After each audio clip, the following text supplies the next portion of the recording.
They said I was too old to start over, too broken to fight back. But when my own daughter tried to steal my home, my name, and my freedom, I showed her what a lifetime of silence had really been preparing me for. If you're watching this video, take a second to like and subscribe to the channel. It helps us keep sharing these true stories of courage and justice. And tell me in the comments where you're listening from. I love seeing how far these stories travel. I never thought my own child would be the one to put me on the street. I always believed, like a fool, that if the world turned its back on me, my daughter never would. I believed that even if I lost everything, I would still have her. That is what I told myself the night my husband died in my arms. That is what I told myself when I sold the house we built together with our hands, when I packed up the last 27 years of marriage into cardboard boxes. That is what I told myself when I moved into my daughter's apartment, just for a little while. Like she said, "Stay with us, Mom. You shouldn't be alone right now. We'll take care of you." My name is Evelyn Carter. I'm 60 years old, and I want you to sit with that number for a second. 60. At 60, you're supposed to be settling into softness, Sunday coffee, family dinners, a spare room with your name on it in your daughter's house. At 60, you are not supposed to be standing on a curb in the cold with 2 suitcases and nowhere to go because your own child chose her husband over you. And yet that is exactly where I found myself. The night it happened did not start like a disaster. That's the cruelest part. It started as dinner. I cooked. I always cooked. Roast chicken, mashed potatoes, biscuits from scratch the way my husband liked them, even though he's not here to like anything anymore.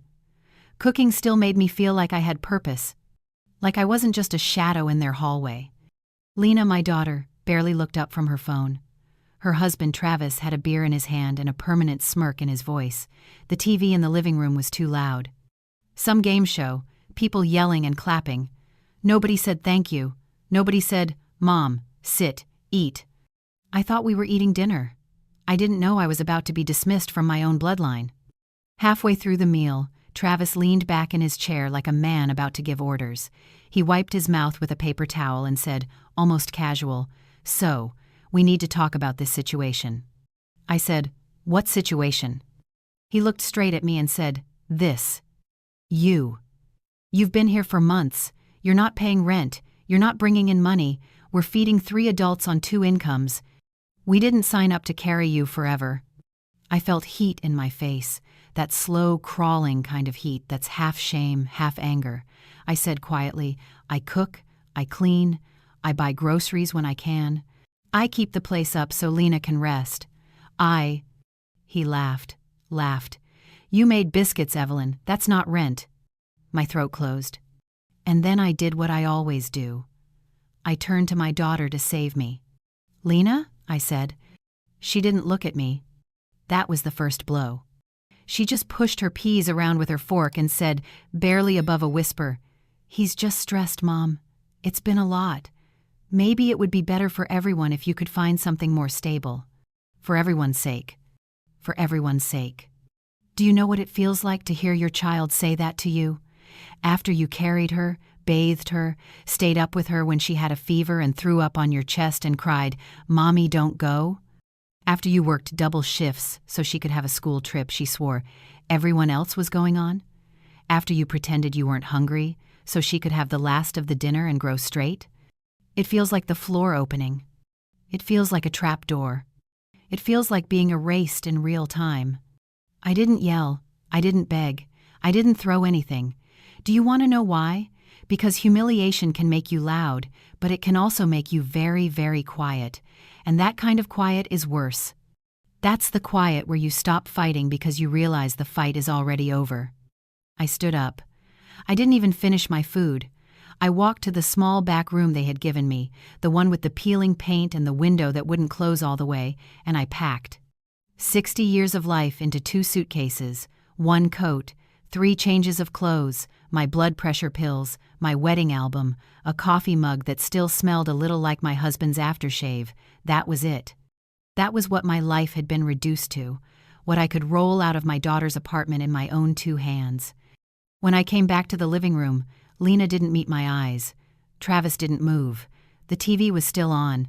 the people in the box laughing like this was just a normal Tuesday night. I opened the door and stepped out into the hallway. No one followed me. They didn't even pretend. That detail matters. The pretending. The, "Are you sure?" The, "We just need a break for a couple days." The, "Let's talk in the morning." None of that. Just the door, and then me, and then air. Outside, the night felt colder than it should have. Not just weather cold, bone cold. The kind of cold you feel when you realize that you are no longer part of us. You are extra. You are too much. You are not our problem. I sat down on the curb outside their building under that ugly yellow parking lot light, both suitcases beside me, cars going by, somebody laughing across the street, music in somebody else's window. Life happening all around me like I wasn't even in it. And that was the moment. Right there. Not in the kitchen. Not in front of Travis. Not when Lena looked down instead of looking at me. No, the real moment was the curb. The curb was when the truth finally sat down next to me and put its arm around my shoulders and said, "Listen carefully. You can give someone your best years. You can give them your sleep, your money, your back, your knees, your marriage. You can go without so they don't have to. And when they decide you are inconvenient, they can still put you out." People like to tell themselves, "Family would never do that. I used to be one of those people." I don't believe that anymore. Because here's the part you don't know yet. Here's the part that will make your chest go tight. That night on the curb with my 2 suitcases, when I had nowhere to go and not enough cash to survive a week and the last person I thought would ever turn her back on me had just closed the door, that was not the lowest point of my story. That was the beginning of theirs. You're going to hear how a woman they called extra weight and not our responsibility came back owning every inch of the floor they walked on. You're going to hear what happens when you call someone worthless and it turns out they are holding a truth big enough to rewrite bloodlines. You're going to hear how silence can become a weapon, how paperwork can become revenge, how a name can become a sentence. You're going to hear how I went from being thrown out of that building to becoming the one person in this world they could never afford to cross again. Before I take you deeper into what happened next, and trust me, you'll want to hear how it all turned around, I want to pause for a second. If stories like this mean something to you, if you believe women over 50 deserve to be seen, heard, and valued, please consider subscribing. It keeps this channel alive and lets me know you're part of this journey with me. Now, let me ask you something real, not what sounds polite, but what you truly feel in your heart. Picture this. You're in that kitchen. Your husband turns to you and says, "Your mother is a burden. She needs to leave. You know she's just buried her husband. You know she has nowhere to go." What would you do in that moment? Would you quietly let her walk out to keep your marriage calm? Or would you stand up, look him straight in the eye, and say, "She's my mother. She stays?" Tell me what you think. I'd really love to hear your thoughts down in the comments, not just A or B, but why you'd choose the way you would. The motel room had a single window with a view of the parking lot, a buzzing neon sign that flickered between vacancy and Vonsai, and walls the color of old cigarette smoke. I checked in with the last of my cash, $70 for 2 nights, and the clerk didn't even look up from his crossword when I slid the bills across the counter. The key was still metal, chipped and cold in my hand. That's how I began again, not with a plan or a miracle, but with a rattle of old air conditioning and a door that didn't quite close. For the first few days, I did what people do when they've been discarded. I disappeared. I stared at the stains on the ceiling and counted the hums between the vending machine clicks outside my door. I didn't cry right away. It takes time for shock to melt into grief. Every morning, I would reach for my phone, open the messages, and stare at my daughter's name. Then I'd type something small, something kind, never angry. "I understand. I love you always." No reply. 2 days later. "Just checking if you're okay." Nothing. By the end of the week, I sent a single red heart. Even that felt too loud. The silence that came back was worse than words. It had weight. It had shape. It made the air feel thicker. I tried to find work. The motel had a shared computer in the lobby, the kind that freezes every 5 minutes. I typed my name into job sites Evelyn Carter, 60, references available, and watched rejection after rejection arrive in real time. They didn't say, "too old." They said, "Position filled." They said, "We went in another direction." But I knew what they meant. I walked to grocery stores asking for shifts, diners for dishwashing jobs, a front desk at another motel. "We'll call you," they said, but nobody ever did. I started to understand how quickly the world forgets a woman once she's past being useful to someone else. On the 10th day, when the last of my food money dwindled to coins, I opened the only box I'd managed to keep from my old house. Inside were fragments of a former life, my husband's wedding band, a recipe card for his favorite stew, a few photos of Lena as a baby. Beneath those, wrapped in a torn napkin, was something I didn't even remember packing: a small brown leather notebook. My mother's handwriting covered the front in neat blue ink, Evelyn Carter Private.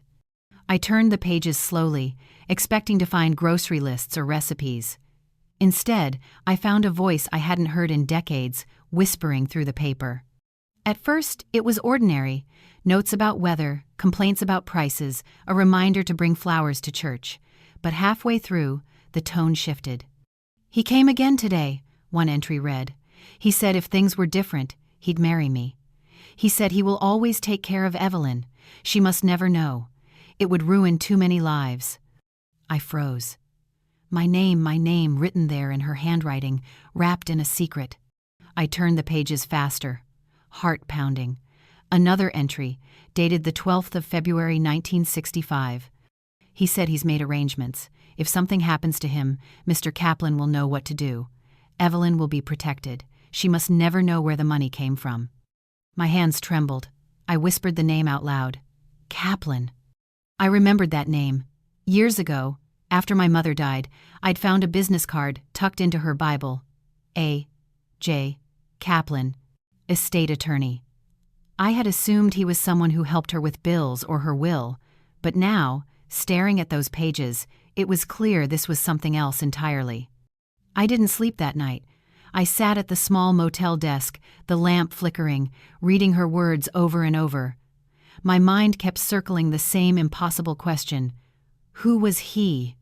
Who was this man who promised to take care of me? Who was the ghost who'd haunted her for years? By sunrise, I made a decision. I walked to the front desk, asked the clerk for the motel's mailing address, and borrowed a pen. Then I wrote a letter. Not an email, not a text, but a real letter, handwritten, like my mother's. "Dear Mr. Kaplan, my name is Evelyn Carter. I believe you once knew my mother, Evelyn Carter. I recently found her journal, and your name was mentioned in connection with certain promises regarding her daughter. If you know anything about this, please contact me. I am staying at the Redwood Motel in Austin. Thank you for your time." I mailed it that morning, then waited. Days passed. I tried not to hope, but hope is a stubborn thing. It creeps in through cracks even when you bolt the door. 2 weeks later, as I sat in the motel lobby sipping weak coffee, my phone rang. The number was unfamiliar. I almost didn't answer. "Mrs. Carter," a man's voice said, "this is Arthur Kaplan. You wrote me a letter." My heart stopped. When I told him my mother's name, the line went quiet. Then I heard the faintest sigh, a sound that carried 40 years of memory. "I knew her well," he said finally. "And yes, there is something you should see, something she wanted you to have when the time was right." I couldn't speak. I just nodded into the silence like he could see me. The next morning, I took a Greyhound to Dallas. The ride felt endless, 3 hours of rain hitting the windows, my reflection staring back at me like a stranger. I kept thinking of that last night at my daughter's, how Travis had smirked, how Lena had looked down, how I'd walked out carrying nothing but history. Now I was on my way to claim a truth even they couldn't touch. Kaplan's office was small, and old-fashioned walls lined with books, the faint smell of dust and coffee. When he saw me, he stood up and smiled with a kind of sad recognition. "You look like her," he said softly. "Eleanor." He went to a filing cabinet, pulled out a thick envelope yellowed with time, and handed it to me with both hands. "She told me you might come one day. I didn't know if you ever would." I opened it carefully. Inside was a letter written in a man's hand. The signature at the bottom made my vision blur. Richard Cole Stanton. The name was everywhere in Texas, on office buildings, gas stations, charitable foundations. Stanton Oil and Mineral Group. A man worth hundreds of millions when my mother was cleaning houses to feed me. The letter said, "Eleanor, if you are reading this, I am gone. I could not be your husband, but I will not let our daughter go unprotected. She will never know me, but she will have what I owe her. I have arranged with Mr. Kaplan to secure her future discreetly. If she ever comes to him, he will know what to do." I looked up, my voice shaking. "Is this real?" Kaplan nodded. "It's very real, and so are the assets he set aside for you. They were never touched." He slid a folder across the desk. Inside were bank accounts, property titles, and a trust document with my name. I felt something rise in my chest, a mix of disbelief, anger, and awe. My mother had carried a secret that big, that heavy, and never once let it slip. She had let the world believe she was just a housekeeper, just a woman trying to survive, and all along she was guarding an inheritance that could have changed everything. That night, back in my motel room, I placed her diary beside me on the bed. For the first time in months, I didn't feel small. I didn't feel erased. I felt chosen. The old me, the one Travis called dead weight, had been buried under years of silence. But the woman sitting in that motel bed under the buzzing light knew something they didn't. The story wasn't over. It had just started to get interesting. The next morning, I woke up before the sun had finished deciding whether to rise. For a moment, I didn't know where I was. The motel walls were gone. The air smelled cleaner, cooler. I was in Dallas, sitting on a guest chair in the reception area of Kaplan's office, clutching the folder like it might vanish if I blinked. When Mr. Kaplan came in, his tone had changed. The night before, he'd been cautious, professional. Now, there was something almost protective in his voice. He poured 2 coffees and sat across from me. "Evelyn," he said gently, "you are the legal daughter of Richard Cole Stanton. That's beyond dispute. What happens next is up to you." I didn't answer right away. My fingers traced the embossed stamp on the folder. The ink had faded, but the weight of what it meant hadn't. My father, my real father, wasn't a ghost anymore. He was a man with signatures and assets, and a name that could open doors I didn't even know existed. But that morning, what struck me most wasn't the money. It was the lie, the decades of pretending. My mother had walked through life carrying a secret that could have changed everything, yet she chose silence. She cleaned other people's floors while her daughter, his daughter, grew up sharing a single room and dreaming about a life that had always been hers by blood. "Why didn't she tell me?" I whispered. "Why did she let me think we were nobody?" Kaplan sighed. "I asked her the same thing, years ago. She said she didn't want the money to poison you the way it poisoned him. She wanted you to know how to build something before you ever inherited anything." His words sank in slowly, like medicine that stings before it heals. I stared out the window at the city I barely knew, watching cars move through the morning light, each one full of people who had no idea that, for one woman, the ground had just shifted beneath her feet. Kaplan handed me another document. "This is a formal letter of confirmation from Stanton's estate. His other children don't know about you. They never will unless you choose to make it known. But you are entitled to what he left in this trust, the equivalent of $4.2 million, adjusted for growth." I blinked. $4.2 million? The number didn't fit in my mouth. I'd spent my life calculating the price of butter and bus fare, counting change before groceries. "You're saying—" "I'm saying you have options now," he interrupted kindly. "Real options. And if you'll let me advise you, I can help you manage this without drawing attention." I nodded, numb. I signed papers without fully understanding their power, initials and signatures that would quietly rearrange my entire life. When it was done, he said, "There's something else."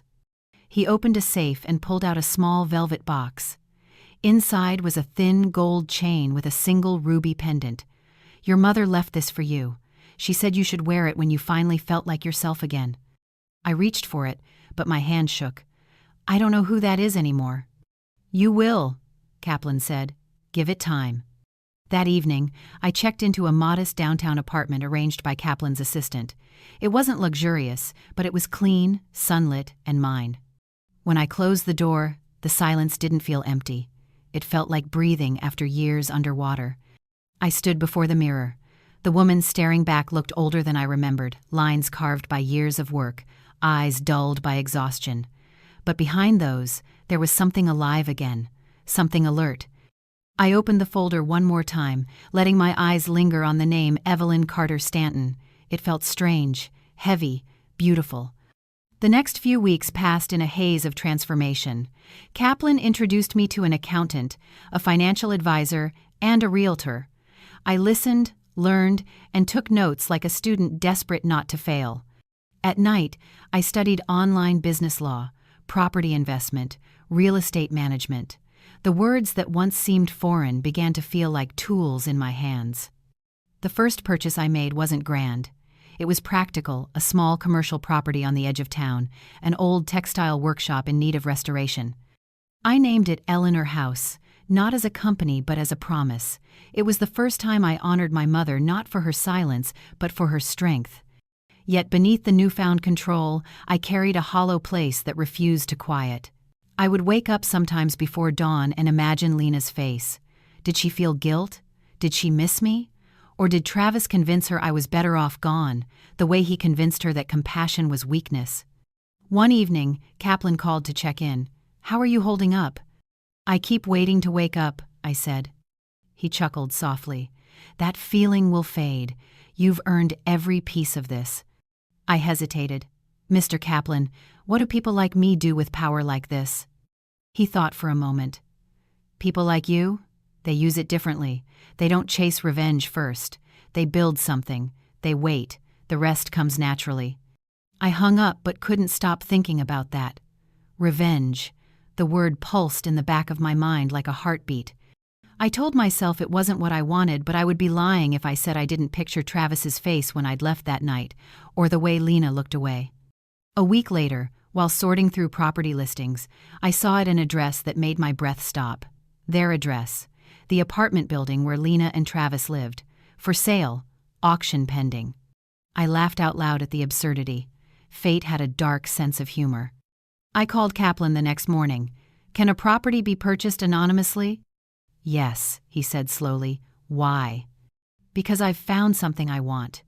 He didn't ask questions, but I could hear the careful silence of a man who already knew. "Then let's make sure you get it."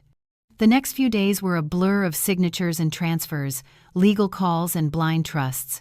I named the entity Miraland Holdings, a name no one would trace back to me. The auction was short, the bidding fast. When the final gavel fell, it was over. I sat alone in my apartment afterward, staring at the confirmation email glowing on the screen. Winning bidder, Miraland Holdings, LLC. Purchase price, $3,275,000. The apartment building that had once thrown me out was now mine. Every light that flickered in its hallways, every rent check that passed through its office, every square inch of tile beneath Travis's boots, it all belonged to me. For a long time, I didn't move. I just sat there, letting the quiet roar inside me. It wasn't joy, it wasn't revenge. It was something more complicated, a quiet, almost sacred kind of justice. That night, I walked out to the balcony and looked down at the city lights. The wind carried the faint smell of rain and asphalt, the pulse of life below. I felt my mother with me, not as a ghost, but as a force, the kind that survives humiliation, betrayal, and time. The world had forgotten who I was. My daughter had erased me, but the papers on my desk, the deed with my name, whispered otherwise. I had been nobody once. Now, I was the storm that would teach them what nobody can become. The morning after I bought the building, I woke up with a strange kind of silence inside me, not the emptiness that used to live there, but something heavier, like calm before a storm. For the first time in my life, I didn't have to ask anyone for permission. I didn't need to knock, to explain, to beg. Everything I had now, every dollar, every signature, every right, was mine. And yet, power felt lonelier than poverty ever had. I stood in front of the mirror, studying my reflection. The woman staring back didn't look like Evelyn Carter anymore. Her hair was shorter now, cut to her shoulders in a way that made her look alert, decisive. The old, tired eyes had a sharpness that had been missing for years. On the dresser lay the ruby pendant Kaplan had given me, glowing faintly in the morning light. I put it on, fastening it with a steady hand. It was the first time I'd worn jewelry that didn't belong to grief. By noon, I was sitting in Kaplan's office again. "You've done well," he said, sliding a set of documents toward me. "The transaction went through smoothly. No one knows who owns the property." I nodded, scanning the page that confirmed everything. "It feels surreal," I said quietly, "to own the place I was thrown out of." He gave a faint smile. "You've earned that right. But Evelyn, I'll say this once. Power is loud when you're new to it. Don't let the noise consume you. Be patient. Observe. Learn. Control doesn't require spectacle." I understood. Revenge, to me, wasn't about shouting from rooftops. It was about control, slow, deliberate control. In the weeks that followed, I began studying the art of being invisible. I learned about property law, real estate taxes, and the psychology of tenants. Kaplan introduced me to a quiet woman named Teresa, a real estate manager with sharp instincts and no questions. She would represent Miraland Holdings in all communication. I would remain a ghost. At night, I sat at my kitchen table with my laptop open, watching the building's public records online. The tenant list included one name that made my chest tighten: Travis and Lena Morgan, apartment 304. Their rent had been late twice that year. Their lease renewal was due in 3 months. 3 months. I could have acted immediately, raised their rent overnight, terminated their lease on a technicality, but something in me resisted the impulse. Kaplan's voice echoed in my head: "Observe first." So I waited. I watched.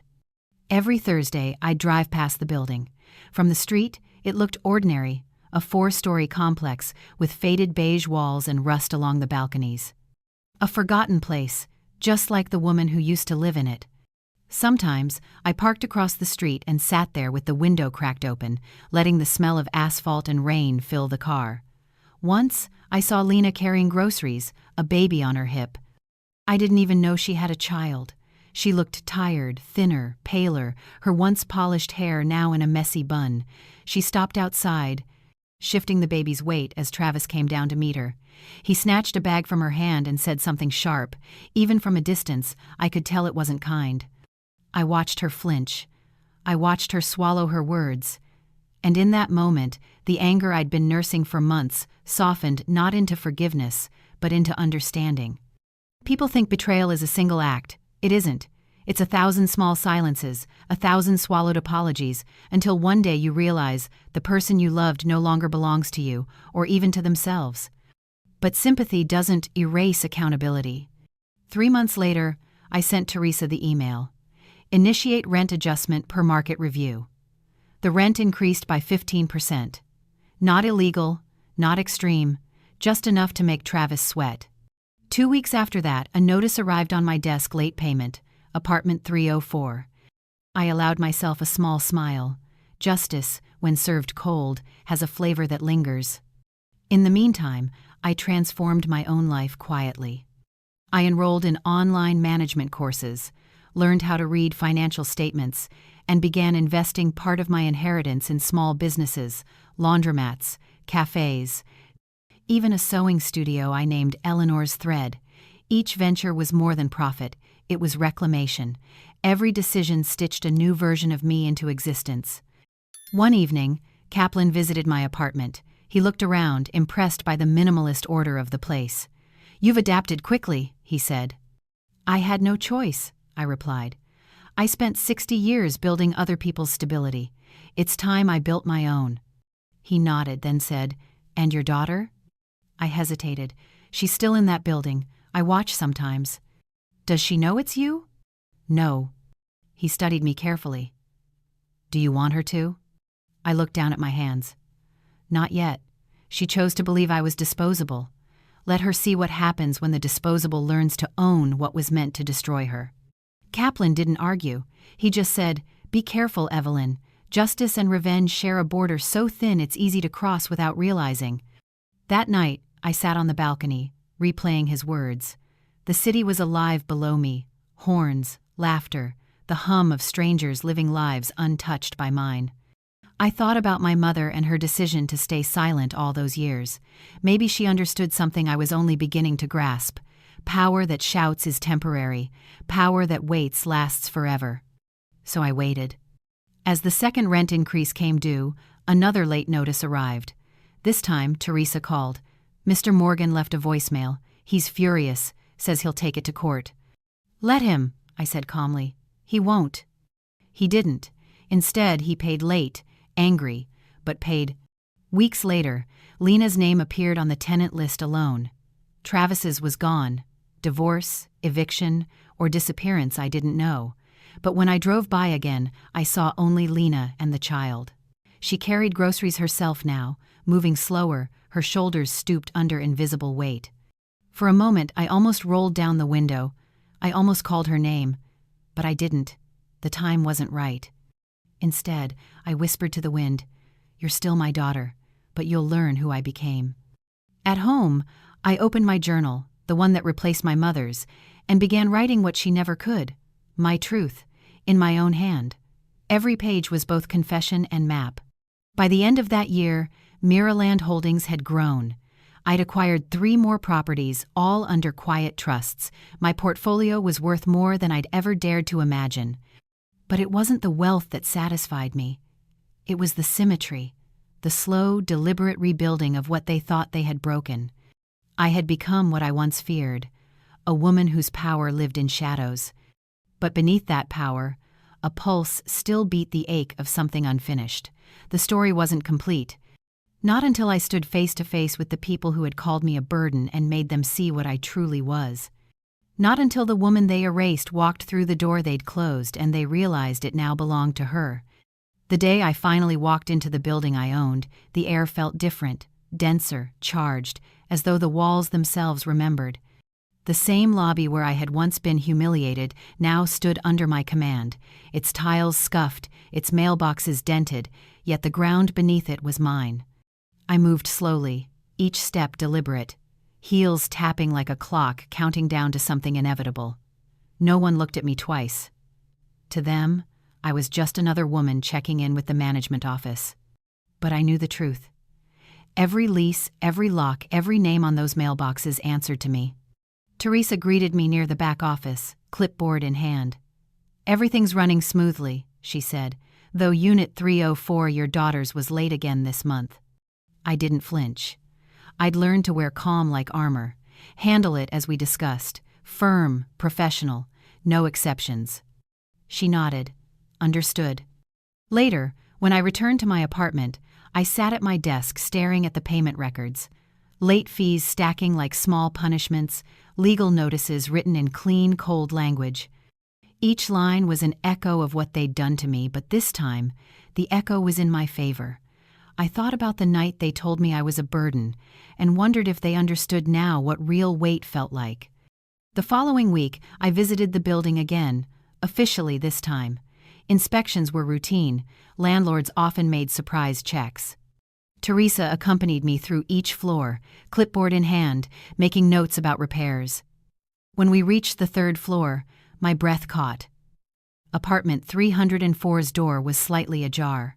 I could hear a baby crying inside a low, exhausted wail that reminded me of nights long ago when Lena was small and the world was simpler. Teresa knocked gently. "Mrs. Morgan?" Maintenance check. There was a pause, then Lena appeared. Her hair was unwashed, dark circles under her eyes. The baby, maybe 9 months old, clung to her shoulder. She looked smaller somehow, as if life had been erasing her bit by bit. When her gaze met mine, she froze. "Evelyn?" she whispered, her voice cracking. I held her stare, every emotion I'd buried rising in my throat, anger, sorrow, love twisted into something unrecognizable. "Good afternoon," I said evenly, keeping my voice neutral. "I'm here on behalf of management." Her eyes widened. She glanced at Teresa, then back at me. "You work for them?" "In a way," I said. It wasn't a lie, just not the whole truth. She nodded slowly, embarrassed. I'm sorry about the noise. It's been rough. Travis left a few weeks ago." Her voice trembled on his name. "Things got bad. I'm behind on rent, but I'll catch up. I promise." I wanted to say so many things, to ask why she chose him, why she stayed silent when he turned on me, why she stood there the night I left and said nothing, but instead I asked quietly, "Are you safe?" She looked down. "I think so." Teresa cleared her throat softly. "We can continue this later." As we left, I took one last look at her door. The same number that used to mean exile now felt like unfinished business. That night, I poured a glass of wine and sat by my window overlooking the city. The lights below shimmered like 1,000 tiny lies. I thought about Lena's face, the way she avoided my eyes, the way guilt had replaced pride. She wasn't the enemy, not really. She was the product of a man's arrogance and a daughter's fear. Travis had taught her that silence was safer than truth, and she'd believed him. But silence had a cost. 2 days later, a letter went out to all tenants announcing a mandatory rent reevaluation. It was routine, procedural, but for Lena, it meant her rent would rise just enough to corner her. I didn't do it out of cruelty. I did it to test her, to see what she would do when the comfort of avoidance vanished. A week passed before the call came. Teresa answered it first, then forwarded it to me. "She's asking for the property owner directly," she said. I hesitated. "Tell her the owner doesn't take calls." But that night, I couldn't sleep. I kept hearing my mother's voice from her diary. She must never know where the money came from. My mother hid the truth to protect me. And here I was, hiding the truth to teach my daughter a lesson. Was I protecting her or punishing her? The next morning, I drove back to the building and parked across the street. Rain drizzled softly, blurring the windows.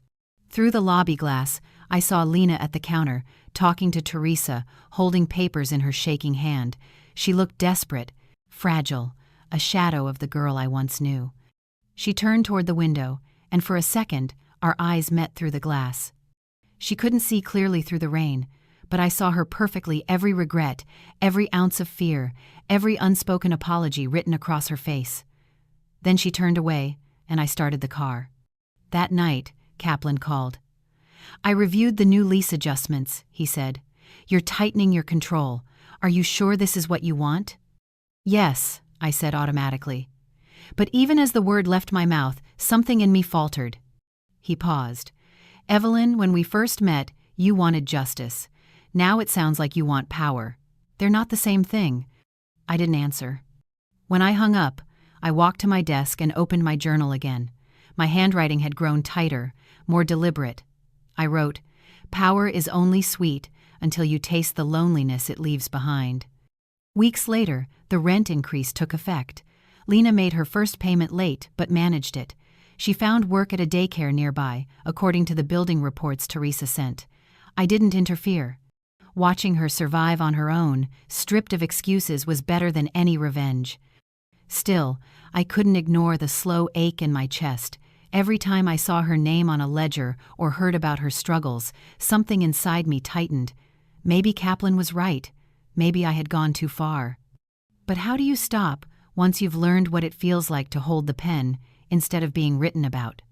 One evening, I drove back to the building one last time. The sky was violet, the air thick with coming rain. I stood outside the entrance, looking up at the lit windows. One of them, third floor, left corner, glowed faintly. I knew it was hers. For a moment, I imagined walking inside, knocking on her door, and saying the words I'd rehearsed in silence. "It's me. I own this place. I wanted you to learn what I learned the hard way, that no one saves you but yourself." But I didn't. Instead, I whispered it to the night and walked away. Because the truth was this: she didn't need to know yet. The lesson wasn't finished. The world had taught her how to kneel. Now she had to learn how to stand. And when she did, when she could finally look me in the eye without shame, I'd be waiting.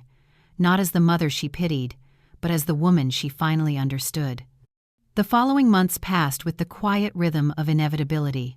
Power, I learned, had its own kind of gravity. It pulled everything toward it, even the things you thought you'd left behind. I had imagined ownership would bring peace, but it didn't. It brought attention. It brought questions. It brought the kind of responsibility that forces you to see how easily control can blur into cruelty if you stop paying attention to the line. Every morning, I would wake up before sunrise, make a cup of black coffee, and read through the building's reports. Missed payments, repair requests, noise complaints, they all passed through my inbox. Apartment 304 appeared often. Broken heater, late rent, unpaid utilities. But what caught my eye one morning wasn't a complaint. It was a notice from Teresa. Tenant requested a payment extension. Child unwell. Possible job loss. I stared at that line longer than I should have. It wasn't pity that struck me, it was recognition. I'd been that woman once, trying to stretch $10 to feed 2 mouths, praying bills would be late so I could buy medicine instead. I had lived her exhaustion, and now I was the one holding the pen that could make her life easier or harder with a single stroke. I didn't respond to the email immediately. I waited. 3 days. 4. Then, finally, I replied, "Grant a 2-week extension, standard interest." It wasn't kindness, it was controlled mercy, the kind that wouldn't reveal who I was, but it lingered in my chest all the same. 2 weeks later, I found myself driving by the building again. It was raining, the sky heavy and gray, the streets glistening like mirrors. Through the windshield, I saw Lena hurrying up the front steps with her baby, umbrella useless against the wind. The sight was brief, ordinary, yet it hollowed me out. She looked like she was running from something invisible, her past, her shame, maybe both. For days after, I couldn't shake that image. I wanted to believe my distance made me stronger, but the truth was that distance didn't erase blood, it only froze it. That Sunday, Teresa called. Mrs. Morgan came down to the office asking if there was any chance of a rent reduction, she said cautiously. She mentioned she's looking for extra work, maybe cleaning units after move-outs. Should I consider it? I closed my eyes. The irony was almost too much to bear. My daughter offering to scrub floors in a building her mother owned. Life had a taste for symmetry, and sometimes it was bitter. "Yes," I said finally. "Hire her. Pay her fairly." I could almost hear Teresa hesitate on the other end. "You're sure?" "Yes, everyone deserves work." That night, I wrote again in my journal. Justice isn't always punishment. Sometimes it's letting them walk the same path you did, only with shoes you once went without. In the weeks that followed, reports came in. Lena worked quietly, cleaning empty apartments, patching walls, mopping floors. Tenants spoke kindly of her. Teresa said she was humble, polite, never complained. Each sentence twisted something inside me. I had spent years dreaming of seeing her regret, her tears, her humiliation. But watching her work not broken, just trying, felt heavier than any revenge could. Then one afternoon, Teresa forwarded another message. Tenant 304 left a letter for the landlord, handwritten, requested it be delivered personally. For a long time, I didn't open it. It sat on my desk for hours, the envelope plain, my hands hovering over it like it might burn. When I finally did, the first words shattered me. "To whoever owns this building, thank you for giving me a chance. You don't know me, but you've been fair when you didn't have to be. I don't have much left, but I'm trying to rebuild my life for my child. Every little bit of grace helps. If I ever meet you, I'd like to say thank you in person." No name, no plea, just gratitude. I folded the letter carefully and slid it back into the envelope. I didn't cry, not really, but something deep inside me softened, a small shift that felt like the first breath after being underwater too long. A few days later, Teresa invited me to the building for a quarterly inspection. I hadn't planned to go, but something in that letter compelled me. When I arrived, Lena was in the hallway, cleaning a window. She didn't see me at first. The baby toddler now sat nearby with a toy, laughing softly. For a second, the sound transported me back decades to a kitchen filled with the smell of pancakes, to a little girl singing to herself while I packed lunches. I turned to leave, but then she looked up. Recognition flickered across her face. "Mom?" she whispered. Time stopped. I didn't mean for it to happen this way, without preparation, without control. But once her voice broke through the air, I couldn't hide behind anonymity anymore. I nodded slowly. "Hello, Lena." She dropped the cloth, hands trembling. "You own this building?" "Yes." Her mouth opened, then closed again. The baby giggled in the corner, unaware that the world had just turned inside out. "Why?" she asked finally, voice small. "Because it was time I stopped letting people decide where I belong." Her eyes filled. "You raised our rent. You watched me struggle." "I watched you survive," I said quietly. "And I saw strength in you I didn't think was still there. I wasn't trying to destroy you, Lena. I was waiting to see if you'd fight for yourself the way I once fought for you." Tears slid down her face. "I don't deserve your forgiveness." "Maybe not," I said. "But forgiveness isn't a prize. It's a door. Whether you walk through it, that's up to you." For a long moment, neither of us spoke. The only sound was the child's laughter bouncing off the walls. Then, as if guided by instinct, she stepped forward. I thought she might collapse into me, but she didn't. She just reached out, barely touching my hand. "I'm sorry," she said, voice shaking. "For everything. For believing him. For letting you go." I felt my throat tighten. "You can't undo the past, but you can build from it. Just make sure this little one never learns what it feels like to be unwanted." She nodded, tears falling freely now. When I left that day, the rain had stopped. The air smelled like wet concrete and something faintly sweet, like renewal. For the first time in years, I didn't feel the need to drive past the building anymore. I didn't need to monitor her life. She was finally standing on her own 2 feet. That night, I called Kaplan. "Sell the property," I told him. He sounded surprised. "All of it?" "Yes, I've learned what I needed from it." "What will you do now?" I looked out the window, watching the city shimmer beneath the fading sun. "Live," I said simply, "without ghosts." When the sale closed weeks later, I donated half the proceeds to a shelter for single mothers. I named it the Eleanor House, not for revenge, not for legacy, but for redemption. For the women who, like me, had been told they were burdens until they proved they were foundations. And somewhere, in that balance between loss and mercy, I found peace, not the kind that forgets, but the kind that no longer needs to remember. There are moments in life when silence feels heavier than sound. After selling the building, my world went strangely quiet. The phone stopped ringing. The emails from Teresa ceased. Kaplan congratulated me, and I thanked him, but after the paperwork was signed and the funds transferred, I realized that revenge, no matter how justified, leaves behind an echo. You get what you thought you wanted, and yet something inside you keeps asking, "Now what?" I moved to a smaller apartment near the lake, a place with soft light and walls that smelled faintly of cedar. I told myself it was temporary, that I would travel, maybe start a foundation. But days blurred together, and I found myself standing at the window, tracing the ripples across the water, thinking of everything that had happened. One evening, a letter arrived. No return address, just my name written in uneven handwriting. Inside was a folded sheet of lined paper. "Mom, I don't know if I deserve to call you that anymore. You were right about him. Travis left for good, and it's better that way. I got the job full-time at the daycare.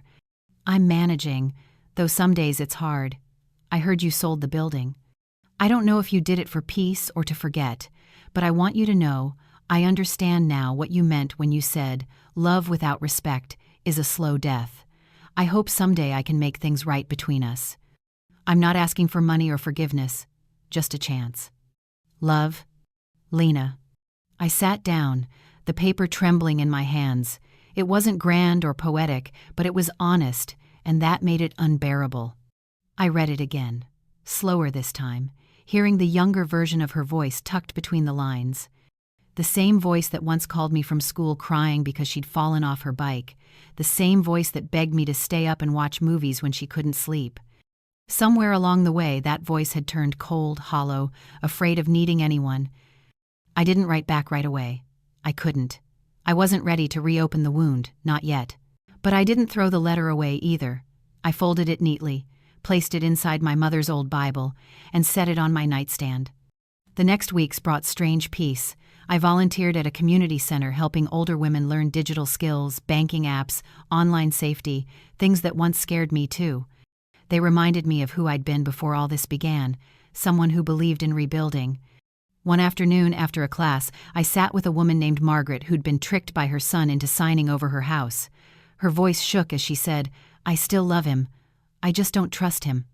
I smiled gently. "That's the hardest kind of love," I said. She looked at me through tears. "Do you ever stop wanting to forgive?" "No," I said. "You just learn to forgive differently. Sometimes forgiveness is giving someone space to grow. Other times, it's walking away and wishing them well from far enough that they can't hurt you again." That night, I thought of Lena again. Maybe that was what my mother had done when she stayed silent about my father she had forgiven without allowing herself to be destroyed. 2 months later, Kaplan called. "I heard from your daughter," he said carefully. "She reached out about setting up a small trust for her child. She wanted to know if she could list you as a reference." The words caught me off guard. "She did?" "Yes. I didn't give her your contact. I thought I should ask you first." I hesitated. "Tell her, yes. She can use my name." "Are you sure?" "Yes," I said softly. "It's time she knows I'm not her enemy." That night, I didn't sleep. I watched the lights of passing boats gliding across the water like moving stars. For the first time in a long while, I felt something close to gratitude, not for what happened, but for surviving it, for the clarity that only pain can teach. A week later, I found myself at the old neighborhood farmer's market. It wasn't planned.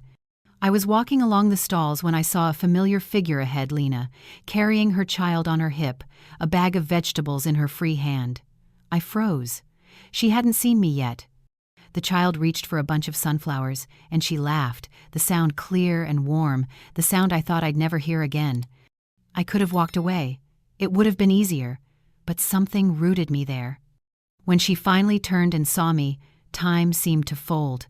Her lips parted, and for a moment neither of us spoke. Then she smiled, hesitant but real. "Mom." I nodded. "You look well." She glanced down at the child. "This is Clara. She's almost 2. I crouched slightly, meeting the girl's curious eyes. "Hello, Clara." She giggled, and something inside me melted. I looked up at Lena. "She's beautiful." "She has your eyes," Lena said quietly. We stood in the middle of the market, surrounded by people who didn't know the history between us, the nights of silence, the betrayals, the distance. To them, we were just another mother and daughter talking over produce. But for us, every word carried years of weight. "Would you like to join us for lunch?" Lena asked. "Just something simple. There's a diner nearby." I hesitated. "Are you sure?" She nodded. "I think it's time." We walked together, the silence between us softer than it had ever been. Over soup and coffee, we talked not about the past, but about small things. Her job, Clara's favorite books, my volunteer work. It wasn't forgiveness, not yet. It was something gentler acceptance of what couldn't be changed. When we stood to leave, she touched my hand. "I meant what I wrote," she said. "I don't want anything from you except a chance to do better." I squeezed her hand lightly. "Then take it, and don't waste it." As she turned to go, Clara reached out and handed me a small sunflower from her bag.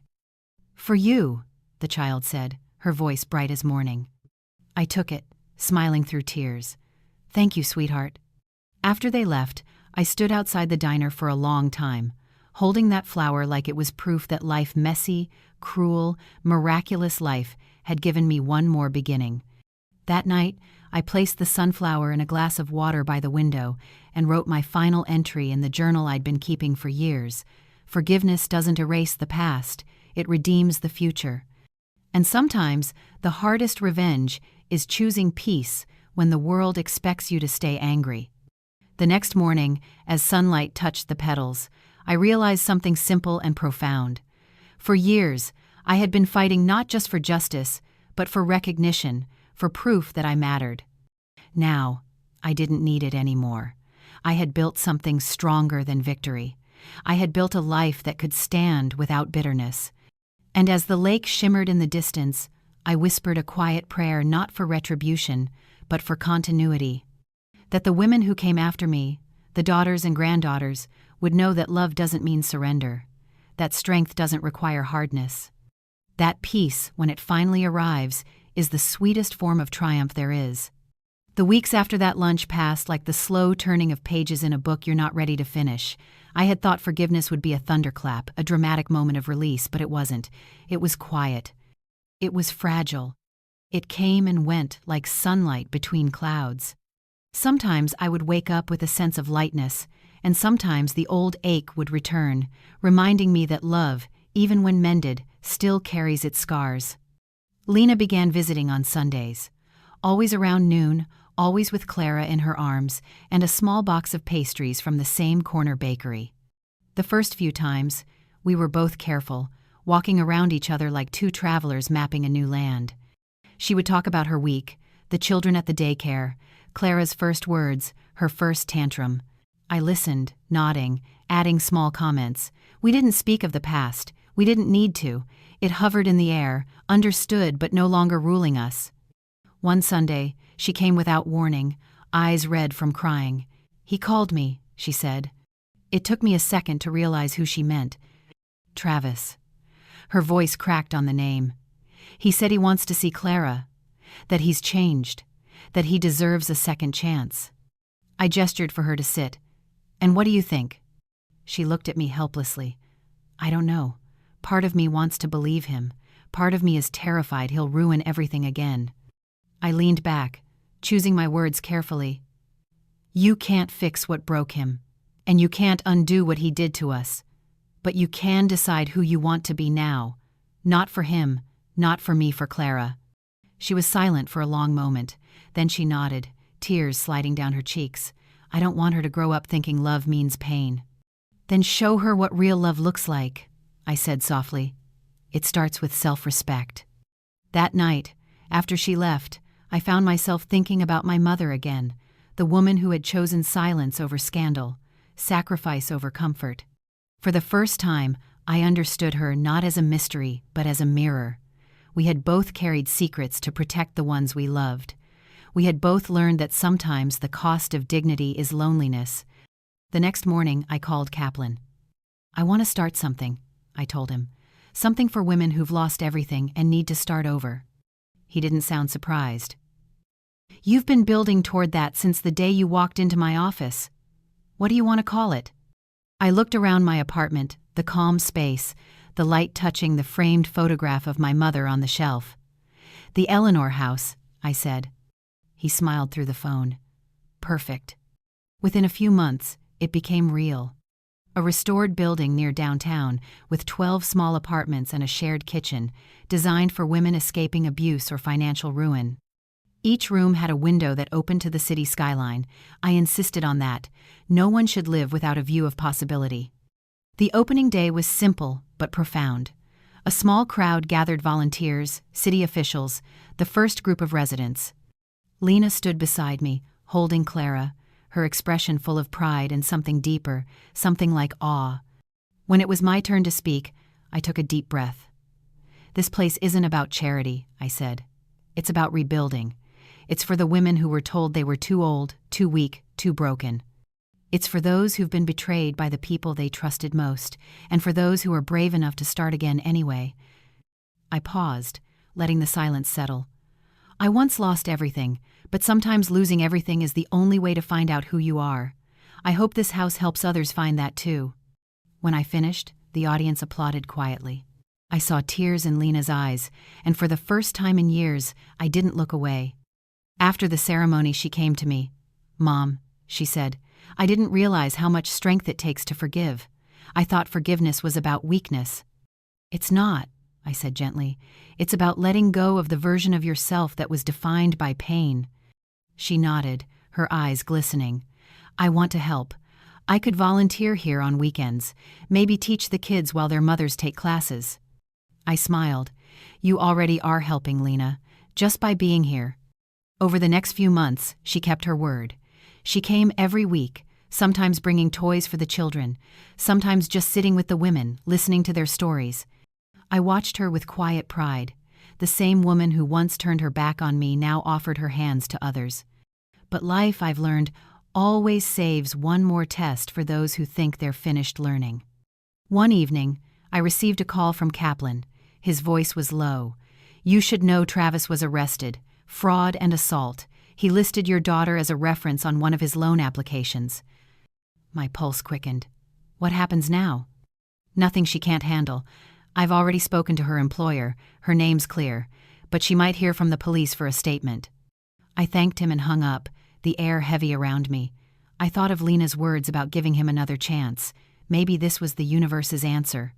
Sometimes closure doesn't come from confrontation, it comes from distance, from finally seeing the truth with clarity instead of pain.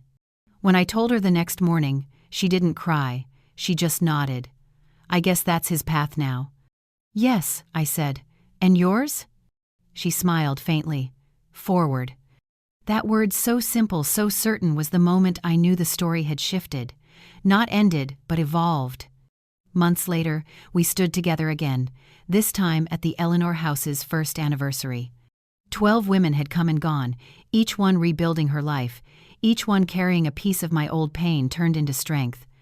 As the guests mingled, Lena leaned toward me and whispered, "Do you ever think about selling this place, retiring somewhere quiet?"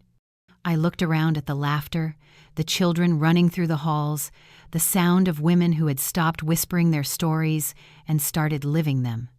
"No," I said. "I think I finally am somewhere quiet. Quiet doesn't always mean alone."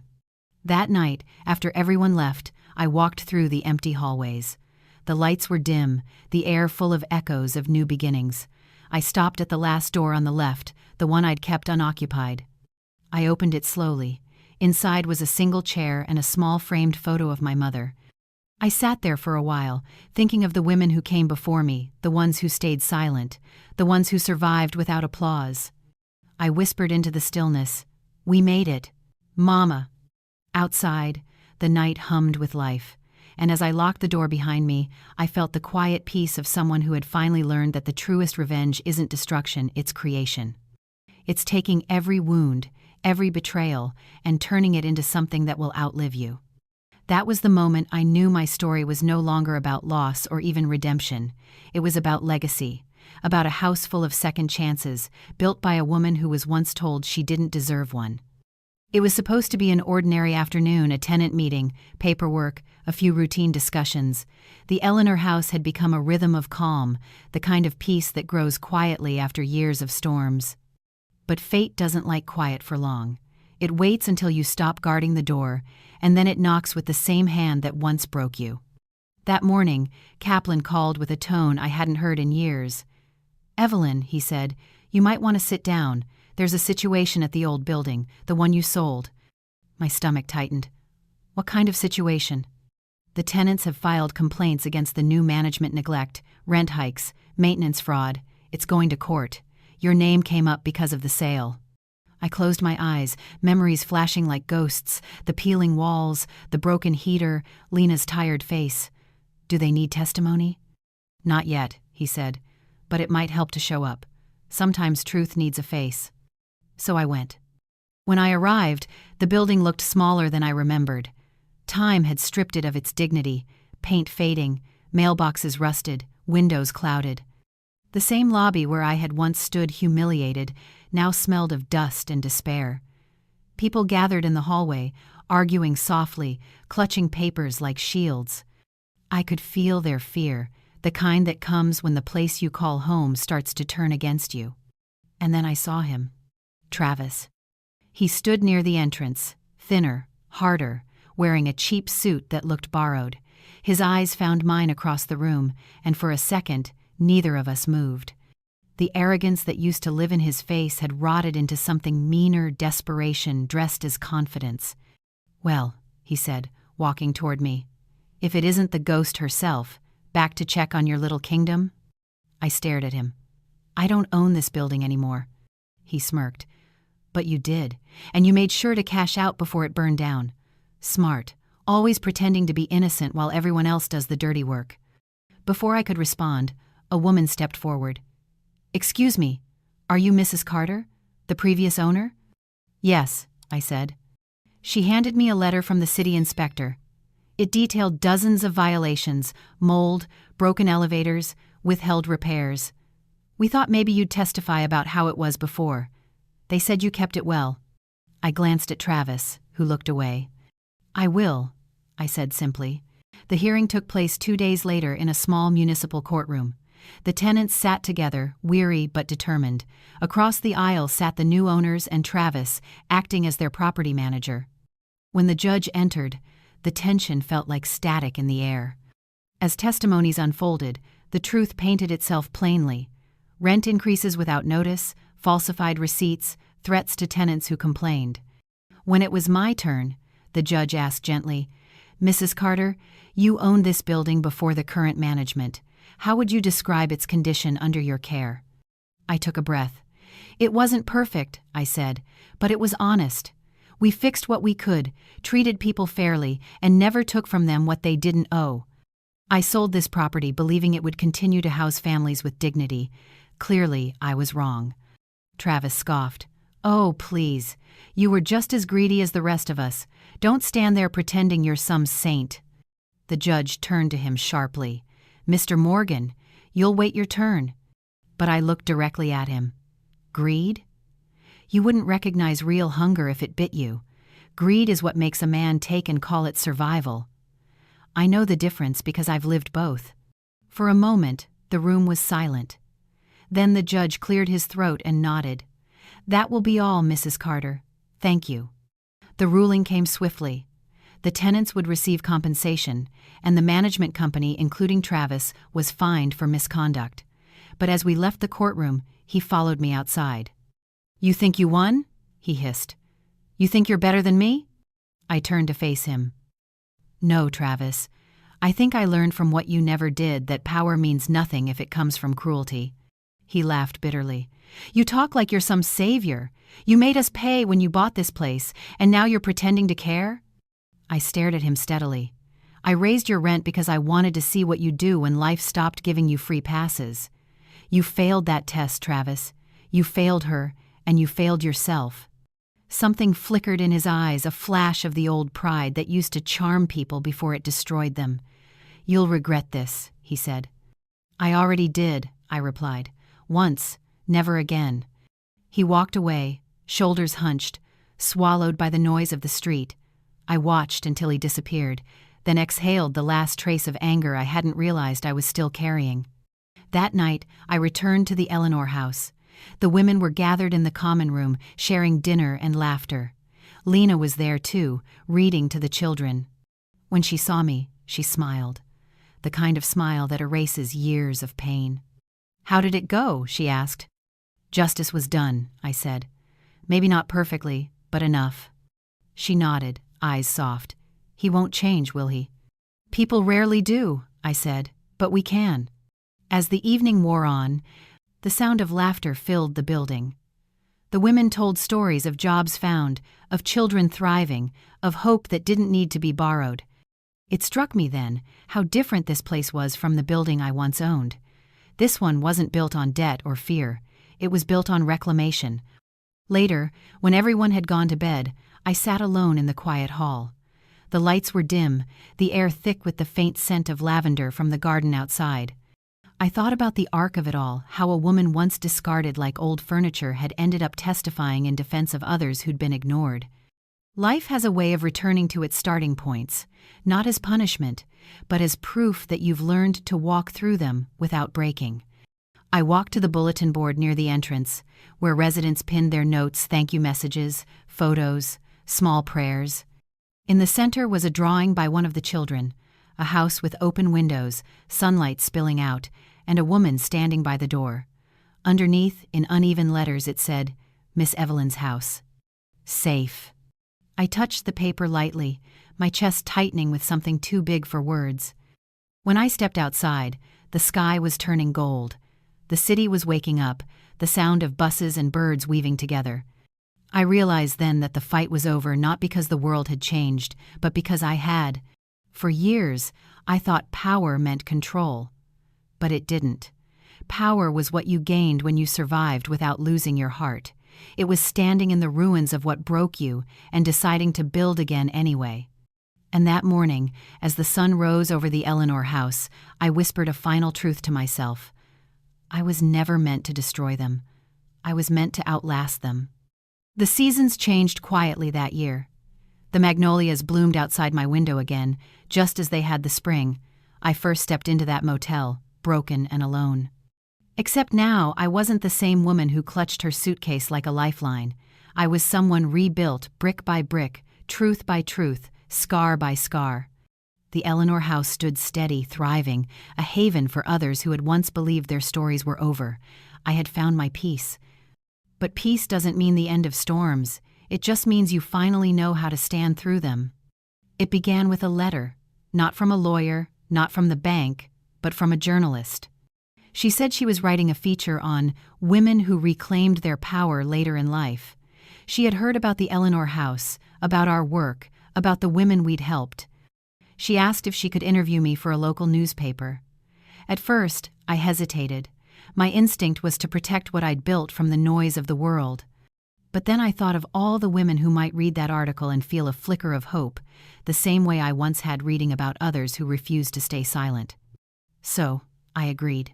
She arrived on a warm afternoon, carrying a notepad and the kind of eyes that saw more than people wanted to show. We sat in the garden behind the house, surrounded by lavender and soft chatter from the windows. She asked careful questions not about money or revenge, but about meaning. "What made you decide to start this place?" she asked. I smiled faintly, because I knew what it felt like to have nowhere to go, I said, and I wanted to build something that whispered to women like me, "You still belong somewhere." She nodded, writing quickly. Then she paused. "If you could go back and speak to your younger self, the woman sitting on that curb with her suitcases, what would you tell her?" I thought about that night, the cold wind, the humiliation, the ache in my chest. I'd tell her she's not being erased. She's being rewritten, I said softly. Sometimes life tears you down so that you can rebuild without the parts that were never really yours. When the interview ended, she thanked me, but after she left, I sat there a while longer, watching the sun sink behind the trees. For the first time in years, I didn't feel the weight of my past pressing down. It felt like it had finally taken its place behind me, where it belonged. A few weeks later, the article was published. The response was overwhelming letters, emails, donations, women sharing their own stories. Some said they'd left abusive marriages after reading it. Others said they'd finally told their children the truth about years of silence. It was humbling, terrifying, and healing all at once. And then, one morning, a message appeared in my mailbox. No return address, just my name, written carefully in blue ink. Inside was a note that read, "You were right, about everything. I hope one day Clara will know the woman you've become, and the woman I failed to see. I've started therapy. I'm learning what love isn't. Thank you for not giving up on her, Lena." I read it twice, my hands trembling. It wasn't a plea for forgiveness, it was acknowledgement. And sometimes, that's all a mother ever needs. Over the next few months, Lena began coming by more often, not with apologies, but with presence. She brought Clara, who had grown into a bright, curious child with the same fierce gaze my mother once had. On quiet afternoons, we'd sit on the porch swing while Lena worked in the garden. Clara would run across the lawn chasing butterflies, her laughter cutting through the air like sunlight through clouds. It was a sound I didn't realize I'd missed, a reminder that joy can return even after everything else has burned away. One evening, as we sat watching the sky turn pink and gold, Lena said, "Do you ever think about him?" "Travis?" I asked. She nodded. "Not much anymore," I said. "He was a chapter, not the story." She smiled faintly. "I used to think if I could understand why he was the way he was, I'd find peace. But now I realize the why doesn't matter as much as the what comes next." "That's how you know you've healed," I said. "When understanding isn't about excuses, it's about release." She looked at me for a long moment. "You know, I used to think you were the strongest woman alive. Now I realize you were just human, and somehow that makes you even stronger." I reached over, took her hand. "We're all just women learning how to walk barefoot across the glass. Life throws at us. The trick is to keep walking." That night, after they left, I went inside and opened my old leather journal, the one where I had written everything down from the beginning. The betrayal, the discovery, the inheritance, the revenge, the rebuilding. I turned to the first page and read my own handwriting. They took everything from me. But they don't know what I'm capable of. I smiled. That woman had been angry, frightened, desperate to prove herself. I loved her for her courage, but I no longer needed to be her. I added a final entry. They took everything once. I built something better in its place. Not out of spite, but out of grace, because sometimes the loudest victory is the one that sounds like peace. Years passed quietly after that.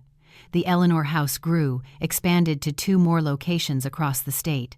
Lena became one of its directors, guiding new women through their own storms. Clara grew into a young woman with her grandmother's resolve and her mother's heart. And me, I finally did what I once thought impossible. I rested. One spring morning, the mayor visited the house to honor our work. There was a small ceremony, a plaque, and polite applause. But when he stepped aside, Lena took the microphone and looked straight at me. "This place exists because one woman refused to disappear," she said, "because she turned her pain into a home for others. Everything I am, and everything Clara will be, is because of her." The room rose in applause. I felt my throat tighten, tears burning the back of my eyes. For years I had dreamed of vindication, of seeing those who wronged me pay. But standing there, surrounded by women who had found safety and hope because of something I built, I understood. This was the real revenge. Not the kind that destroys, but the kind that endures. That night, after everyone had gone, I walked through the quiet halls. The walls were lined with photos, women smiling, children growing, lives reborn. At the end of the corridor was one picture framed in gold, my mother, holding me as a baby. Beneath it, the engraved words read, "The Eleanor House, built on courage, sustained by love." I touched the frame, whispered softly, "We did it." Outside, the world was quiet. The stars shimmered like tiny promises, and the wind carried the faint scent of lavender from the garden. I closed my eyes and breathed it in. For so long, I had fought to reclaim what was mine, my dignity, my truth, my name. But in the end, what I gained was something far greater, peace that could not be taken, love that needed no permission, and the unshakable knowing that no one, not betrayal, not loss, not time could ever erase me again. Because I had learned the final lesson life had to teach. Survival is not the end of the story, becoming is, and I had finally become everything they said I could never be. When I look back on everything that happened, the betrayal, the loss, the discovery, the long climb towards self-respect, it feels less like a story of revenge and more like a story of awakening. There was a time I thought power came from control, from making those who hurt me pay. But true power, I learned, comes from choosing peace over bitterness, from building something meaningful when life expects you to collapse. Every door that closed on me forced me to open another, stronger one. Every humiliation became a brick in the foundation of the life I eventually built. The Eleanor house was never just a shelter, it became the symbol of everything. I refused to lose dignity, compassion, courage. It taught me that healing doesn't erase the past, it redefines it. And that forgiveness isn't about pretending the pain never existed, it's about no longer letting it dictate who you become. Through all of it, I realized that sometimes the people who break us are the ones who unintentionally hand us the tools to rebuild. To everyone listening, there will be moments in your life when you feel invisible, dismissed, or betrayed by those you trusted most. But your story doesn't end there. It begins the moment you decide that what they took from you is not more powerful than what remains inside you. Don't let the cruelty of others convince you that your kindness was a mistake. Let it prove that your strength runs deeper than their understanding. If you ever find yourself standing on that metaphorical curb with nothing but 2 suitcases of regret, of pain, of lost years, remember this: you are not being erased. You are being rewritten. What you build next may not erase what happened, but it can make the pain worth surviving. The story of Evelyn Carter reminds us that revenge doesn't always mean destruction, it can mean reconstruction. When life takes everything, build something new with the pieces. Turn your grief into purpose, your anger into wisdom, and your silence into a legacy. Healing is not about forgetting the ones who wronged you. It's about living in a way that proves they no longer define your worth. Now I want to ask you something simple but honest. If you were in Evelyn's place, standing at that turning point between revenge and forgiveness, which path would you choose for yourself and why? Share your thoughts below. Your story might be the one that helps someone else find courage tonight. And if stories like this speak to your heart, please subscribe to the channel. It helps us keep sharing these powerful tales of resilience, justice, and second chances. Your support truly keeps this community alive.